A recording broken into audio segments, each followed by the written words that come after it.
Speaking with our spirits before Palm Sunday. I was at my study desk when Mama came into my room, my school uniforms piled on the crook of her arm. She placed them on my bed. She had brought them in from the lines in the backyard, where I had hung them to dry that morning. Jaja and I washed our school uniforms while Sissy washed the rest of our clothes. We always soaked tiny sections of fabrics in the foamy water first to check if the colors would run, although we knew they would not. We wanted to spend every minute of the half hour Papa allocated to uniform washing. Thank you, Mama. I was about to bring them in. I said, getting up to fold the clothes. It was not proper to let an elder person to do your chores, but Mama did not mind. There was so much that she did not mind. A drizzle is coming. I did not want them to get wet. She ran a hand across my uniform, a gray skirt with a darker toned waistband, long enough to show no calf when I wore it. Nay, you're going to have a brother or sister. I stared. She was sitting on my bed, knees close together. You are going to have a baby. Yes, she smiled, still running her hand over my skirt. When? In October. I went to Park Lane yesterday to see my doctor. Thanks be to God. It was what Jaja and I said. What Papa expected us to say when good things happened. Yes, Mama let go of my skirt almost reluctantly. God is faithful. You know, after you came and I had the miscarriages, the villagers started to whisper. The members of our Omona even sent people to your father to urge him to have children with someone else. So many people had willing daughters, and many of them were university graduates too. They might have borne many sons and taken over our home and driven us out, like Mr. Ezendo's second wife did. But your father stayed with us. She did not usually say so much at one time. She spoke the way a bird eats in small amounts. Yes, I said, Papa deserved praise for not choosing to have more sons with another woman. Of course, for not choosing to take a second wife. But then, Papa was different. I wished that Mama would not compare him with Mr. Izindu, with anybody. It lowered him, sold him. They even said somebody had tied up my womb with ogun. Mama shook her head and smiled, the indulgent smile that stretched across her face when she talked about people who believe in oracles, or when relatives suggested she consult a witch doctor, or when people recounted tales of digging up hair tufts and animals' bones wrapped in cloth that had been buried in their front yard to ward off progress. They do not know that God works in mysterious ways. Yes, I said. I held the clothes carefully, making sure the folded edges were even. God works in mysterious ways. I did not even know she had been trying to have a baby since the last miscarriage almost 6 years ago. I could not even think of her and Papa together on the bed they shared, custom made and wider than the conventional king size. When I thought of the affection between them, I thought of them exchanging the signs of peace At Mass, the way Papa would hold her tenderly in his arm after they had clasped hands. Did school go well? Mama asked, rising. She had asked me earlier. Yes, Sissy and I are cooking momo for the sisters. They will soon be here. Mama said before going back downstairs. I followed her and placed my folded uniform on the table in the hallway where Sissy would get them for ironing. The sisters, members of Our Lady of the Miraculous Medal Prayer Group, soon arrived in the Igbo songs, accompanied by robust hand clapping echoed upstairs. They would pray and sing for about half an hour, and then Mama would interrupt in her low voice, which barely carried upstairs, even with my door open, to tell them she had prepared a little something for them. When Sissy started to bring in the platters of momoi and jollof rice and fried chicken, the woman would gently chastise Mama. Sister Beatrice, what is this? Why have you done this? Are we not content with the anara we are offered in the sister's home? You shouldn't have really. Then a peeping voice would say, Praise the Lord, dragging out the first word as long as she could. The Alleluia response would push against the wall of my room, against the glass furnishings of the living room. Then they would pray, asking God to reward Sister Beatrice's generosity and add more blessings to the many she already had. Then the clink, clink, clink of forks and spoons scraping against the plates would echo over the house.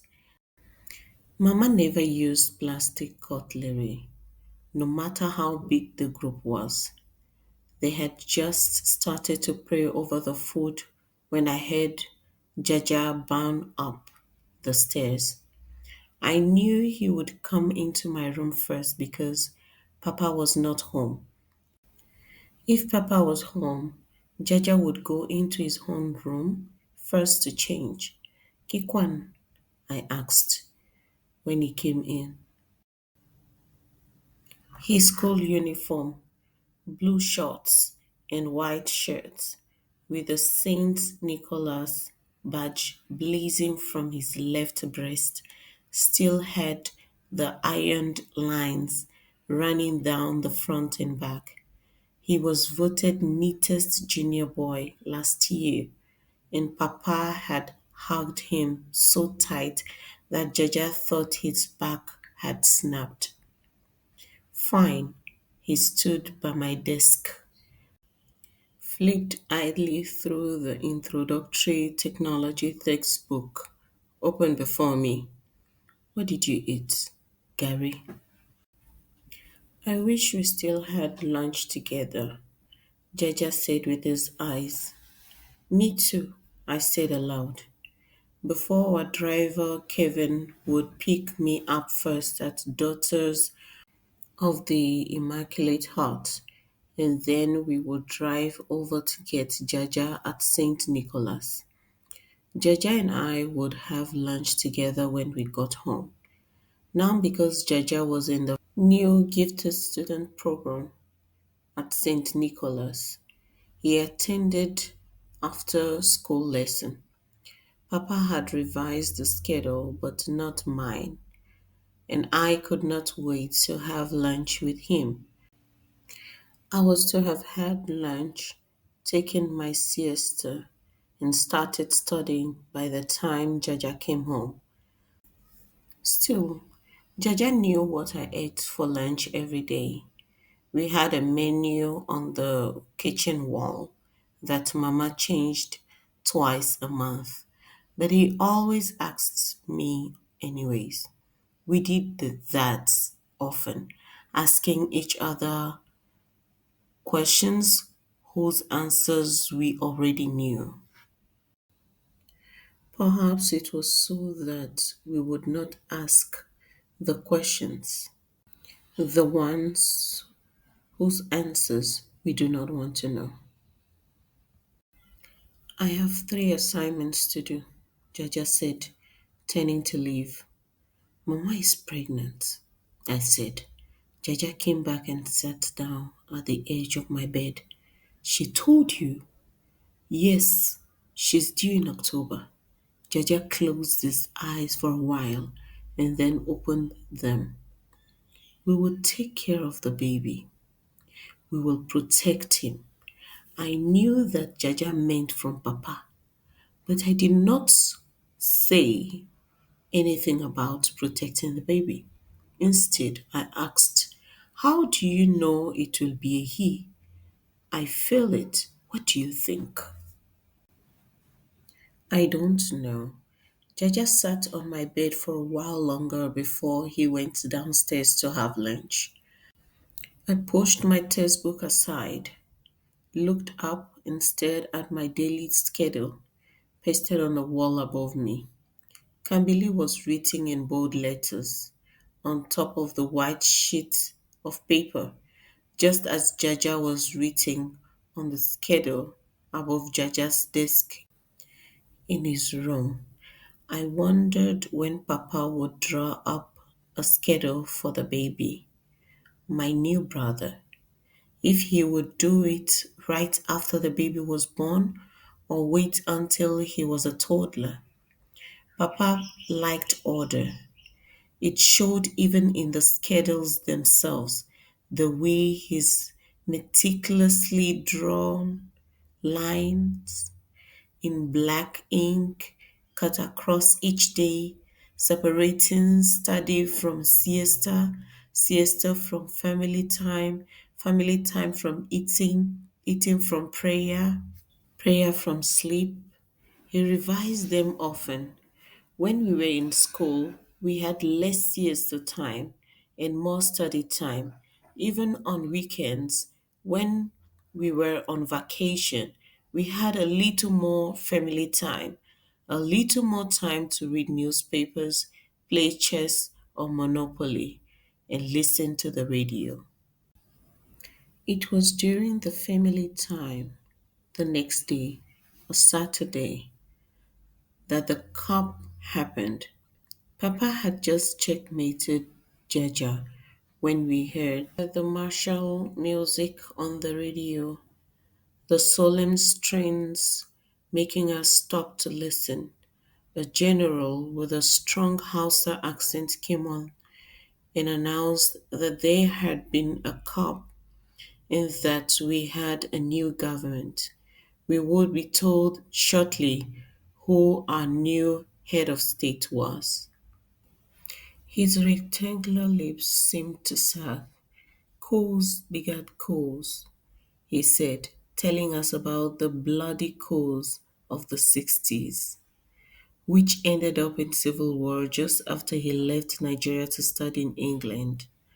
A coup always began a vicious cycle.